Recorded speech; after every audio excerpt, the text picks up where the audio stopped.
हाय, आज आपण बनवतोय हे वर्षभर किंवा 6 महिने टिकणारं वाटप आहे. तर हा आहे सुकं खोबरं. एक वाटी पूर्ण एक अख्खा नारळ घेतला आहे सुका खोबऱ्याचा. परत हिरवी मिरची, स्वच्छ कोथिंबीर धुवून आणि मस्तपैकी अशी वाळवून मी चिरून घेतली आहे आणि देठं पण घेतले आहे. हे आलं घेतलं आहे, हा लसूण घेतला आहे आणि हे 2 कांदे घेतले आहेत मोठे. तर आपण आता पहिले कांदे भाजत घालूया आणि असंच प्रत्येक एक एक वस्तू आपण भाजणार आहोत. कांदा पहिला असंच मी सुका भाजायला टाकला आहे. इथे गॅस चालू करून ठेवला आहे मी आणि बघा असा सुका भाजून घेणार आहे. आधी पूर्ण त्याचं पाणी निघेपर्यंत असा भाजून घेणार आणि मग नंतर त्यात तेल घालणार आहे. तर आपण हा कांदा पहिला सुका भाजून घेऊया. हे 6 महिने किंवा वर्षभर वाटप टिकतं. असं आपण वाटप केलं तर अजिबात वाटताना ह्याच्यात पाणी नाही घालायचं आणि प्रत्येक वस्तूतलं पाणी काढून टाकायचं आपण. म्हणजे आता हा कांदा मी पहिला असाच भाजून घेणार आहे, तेल नाही टाकणार आहे कोरडा. त्याच्यानंतर मग लसूण भाजून घेणार आहे, मग आलं भाजून घेणार आणि मग कोथिंबीर भाजणार, हिरवी मिरची भाजणार, कोथिंबीरीचे देठ भाजणार. असे प्रत्येक गोष्टी मी छान पहिला भाजून घेणार आहे आणि मग सगळं एकत्र करणार. आता हे मी छानपैकी कांदा भाजून घेते आहे.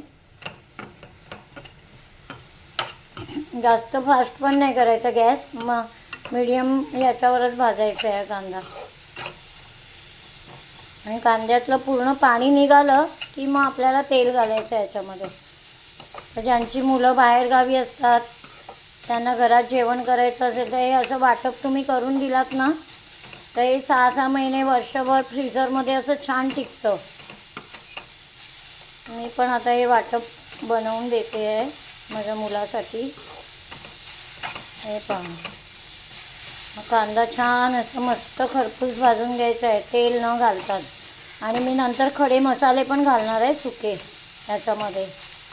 आणि तो आपला मालवणी पद्धतीचा मसाला आपण रेडी करतो आहे. म्हणजे फक्त आपला मालवणी मसाला घातलं, हे वाटप घातलं की त्यांची रेसिपी रेडी होणार. त्यांना जे काय करायचं आहे, चिकन, मटण, उसळी बिसळी काय किंवा भाज्यांमध्ये पण आपलं हे वाटप घातलं तरी छान भाज्या होतात. असं हे वाटप आपण आता बनवून घेऊया. मी एक एक वस्तू प्रत्येक वस्तू भाजताना तुम्हाला दाखवणार नाही, पूर्ण वाटप भाजून झाल्यावरच दाखवणार आहे. कारण प्रत्येक वस्तू दाखवली तर खूप वेळ जाईल मला आणि हे मला लवकर लवकर करायचं आहे आता. तर हे पूर्ण वाटप मी सगळं भाजून झालं ना की मग दाखवते, कारण कांदा भाजायलाच बराच वेळ जातो. कांदा भाजून झाला की तो बाजूला काढून ठेवणार, मग लसूण भाजून घेणार, मग आलं भाजून घेणार. असं प्रत्येक गोष्टी मी वेगवेगळ्या भाजून घेणार आहे. सगळं भाजून झालं की मी तुम्हाला दाखवते. तर आता मी पहिला कांदा का दाखवते तुम्हाला की कांद्यामध्ये आहे ना जास्त तेल असतं, कांद्यामध्ये आहे ना जास्त पाणी असतं आणि ते पूर्ण पाणी पहिलं सुकून असं पूर्ण कांदा ड्राय झाला पाहिजे. आपण तेल घातलं ना की मग ते पाणी सगळं बाहेर निघतं कांद्यातला आणि मग तो कांदा भाजायला वेळ लागतो. म्हणून आधी कोरडा कांदा भाजून घ्यायचा. आणि हे सगळं वाटप आहे ना मी नंतर त्याच्यामध्ये वाटप टिकण्यासाठी आहे ना थोडंसं मीठ घालणार आहे. म्हणजे जास्त नाही घालणार आहे, थोडंसं घालणार आहे मीठ वाटप टिकण्यासाठी. म्हणजे हे आपलं वाटप 6 महिने वर्षभर असं छान टिकतं फ्रीझरमध्ये. ते बॅचलर्स मुलं बिलं असतात ना त्यांना आपल्या आयांनी असे वाटपं बनवून द्यायचे. तर काही मुलं आपली घरी जेवण बनवतात ना, तर त्याच्यासाठी हा मस्त असा ऑप्शन आहे. तर सगळ्यांनी आपल्या मुलांसाठी असं हे वाटप करून द्या, सुकं खोबरं घालून. ओला नारळ नको घालू, सुकं. बघा आता कांदा छान असा लाल झाला आहे, म्हणजे ह्याच्यातलं पाणी बऱ्यापैकी आता हे संपलेलं आहे. तरी पण मी अजून थोडा भाजून घेणार आहे. आता मी गॅस आहे ना थोडासा स्लो करते आहे, हा मीडियम आहे. तर आता मी स्लो करणार आहे, नाही तर काळा होईल. आपल्याला काळा नाही करायचा आहे, आपल्याला गुलाबी करायचं आहे कांदा. हे बघा मस्त असा कांद्यातलं पाणी आता हे पूर्ण ड्राय झालं आहे कांदा. हे पहा, पण अजून मी तेल घालणार नाही आहे याच्यामध्ये, पूर्ण ड्राय होईपर्यंत. अजून आहे पाण्याचा अंश थोडाफार. ते पूर्ण पाणी सुकल्याशिवाय मी ह्याच्यामध्ये तेल नाही घालणार आहे आणि प्रत्येक वस्तू वेगवेगळी भाजून घेणार आहे. मी वाटप झालं म्हणजे सगळं भाजून झाल्यानंतर मी आता तुम्हाला दाखवते. नाही तर मग प्रत्येक वस्तू दाखवायला लागली ना तर व्हिडिओ खूप आपला मोठा होऊन जाईल. तर मी आता अशाच प्रकारे सगळ्या वस्तू भाजून घेणार आहे. हे पहा, हे सगळे ड्राय मसाले. याच्यामध्ये धणा आहे, जिरा आहे, काळी मिरी आहे, लवंग आहे, चक्री फूल आहे, खसखस आहे, तेज तमालपत्र आहे, परत दालचिनी आहे, मोठी वेलची आहे. ही बघा, मोठी वेलची पण आहे. परत काळी मिरी आहे, लवंग आहेत. परत जे आपलं तमालपत्राची जी फुलं असतात ना ती पण टाकली आहे मी. नागकेशर म्हणतात त्याला, तर ते पण आहे. असं सगळा हा गरम मसाला, खसखस पण टाकला आहे.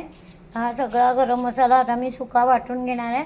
आणि मी सांगितल्याप्रमाणे हे बघा सगळे मसाला सगळे हे वेगवेगळे भाजून घेतले आहे.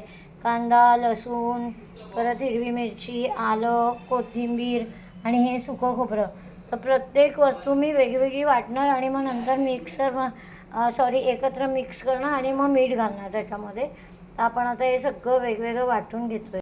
पण जे मसाले मगाशी सगळे भाजून चांगले घेतले होते ते आता मी मिक्सरला बारीक करून घेतले. तर हा आहे ड्राय मसाला आपला. जो सुका गरम मसाला घेतला होता तो, थोडंसं मीठ टाकलं आहे त्याच्यावरती. हे सुकं खोबरं आहे. आणि आपला हिरवा मसाला होता ना, आलं, लसूण, हिरवी मिरची, कोथिंबीर, ते सगळं मी असं सुकं कांदा हे सगळं एकत्र वाटून घेतलं आहे. पण अजिबात कुठेही मी पाणी वापरलेलं नाही आहे. आणि हे टिकून राहण्यासाठी मी ह्याच्यामध्ये हे थोडंसं मीठ घातलेलं आहे. तर आपण आता हे एकत्र करून ह्याचा एक गोळा तयार करायचा आहे की आपलं हे वाटप मस्तपैकी 6 महिने, वर्षभर असं छान फ्रीजरमध्ये राहतं. कळलं? तर असं तुम्ही वाटप बनवा एकदा. आणि कसं वाटलं तुम्हाला मी बनवलेलं वाटप? आवडलं असेल तर लाईक करा, शेअर करा आणि सबस्क्राईब करा. आणि आता मी ह्याचा एक पूर्ण मिक्स करून गोळा बनवून घेणार आहे. तर हे बघा सगळं मी छान असं मिक्स करून घेते आहे.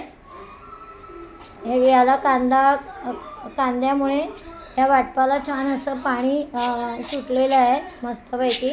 म्हणजे हे ड्राय वाटपच आहे, पण हे याच्यामध्ये मिक्स करून मी आता छानपैकी असं हे बघा हा गरम मसाला म्हणजे आता फक्त आपण काय चिकन बनवायचं असेल तर चिकन मॅरिनेट करायचं आणि हा मसाला टाकला की आपलं चिकन रेडी, उसळी रेडी. आपल्याला कोणती उसळ बनवायची आहे तर उसळीमध्ये पण हा मसाला आपण टाकू शकतो. तर हा असा आपला हा वर्षभर टिकणारा हा मसाला मी आता बनवून घेतला आहे. तर हे छान असं एकत्र मिक्स करायचं आहे. आपली मुलं बाहेर असतात तर त्यांना घेऊन जाण्यासाठी, बॅचलर्स मुलं असतात जे घरी जेवण बनवून जेवतात, तर त्यांच्यासाठी असा मसाला तुम्ही बनवून द्या. मस्त वर्षभर तर या फ्रीजरमध्ये छानपैकी टिकतो. आपण याच्यामध्ये अजिबात पण पाणी घातलेलं नाही आहे. हा सुका मसाला मी वाटून घेतला आहे. चला मग हे काय आता मिक्स करतोय आपण छानपैकी. आता हा मसाला आपला रेडी झालेला आहे. आवडला असेल तर लाईक करा, शेअर करा आणि सबस्क्राईब करा. आणि अजूनपर्यंत सबस्क्राईब आमचं चॅनल केलं नसेल तर आत्ता करून घ्या. हां चला तर मग बाय बाय. तर मी हे मस्तपैकी असं एकत्र करते आणि ठेवून देते डब्यामध्ये भरून. Bye bye.